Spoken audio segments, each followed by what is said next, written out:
Red Raw back again, just with another little video for you. Yeah, I think it's quite worrying times being a Liverpool fan, to be fair, but you can't express your disappointment or your thoughts or feelings towards the club or the owners, because you just get jumped on by all the FSG apologists and get called all the names under the sun, get asked if you've ever been to Anfield, you're not a real fan, you're not this, you're not that.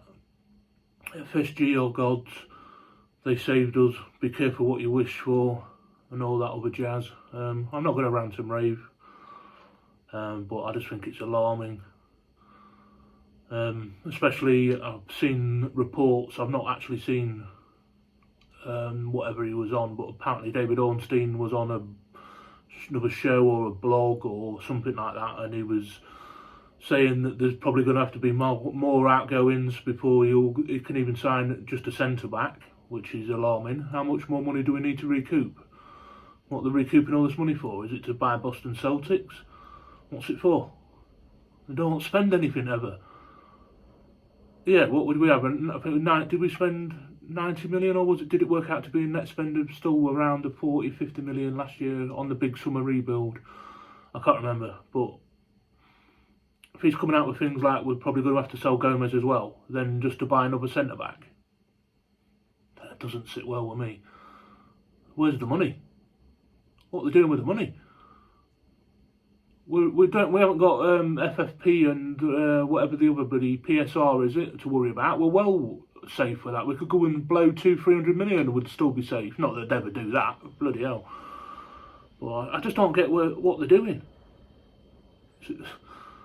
I just see all over Twitter, oh, you've got to be so grateful. We would be in this situation. We wouldn't even be in the league now if it wasn't for FSG.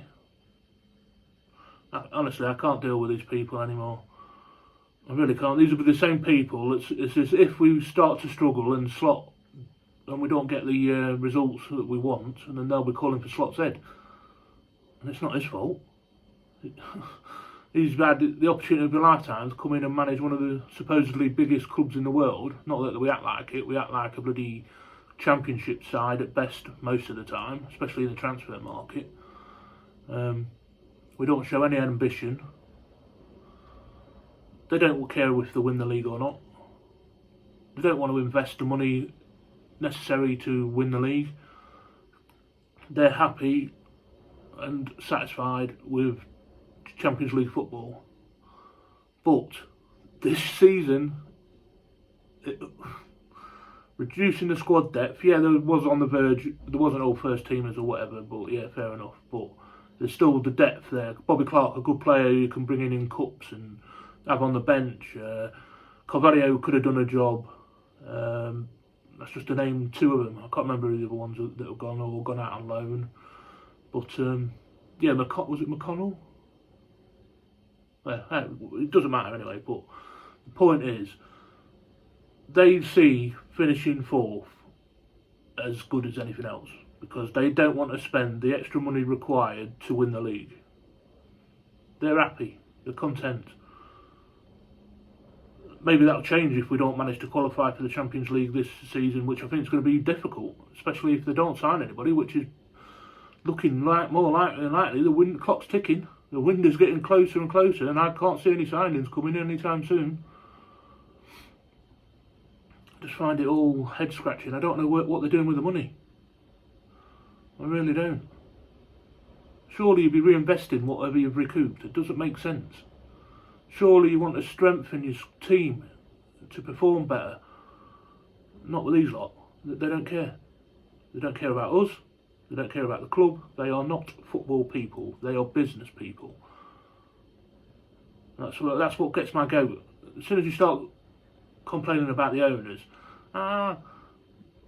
you don't know what you're talking about. You bet you've never been to a game. I bet you've never been to Anfield. You're not a real fan. What a load of tosh. I don't know. I'm just very, very disappointed with the lack of ambition yet again.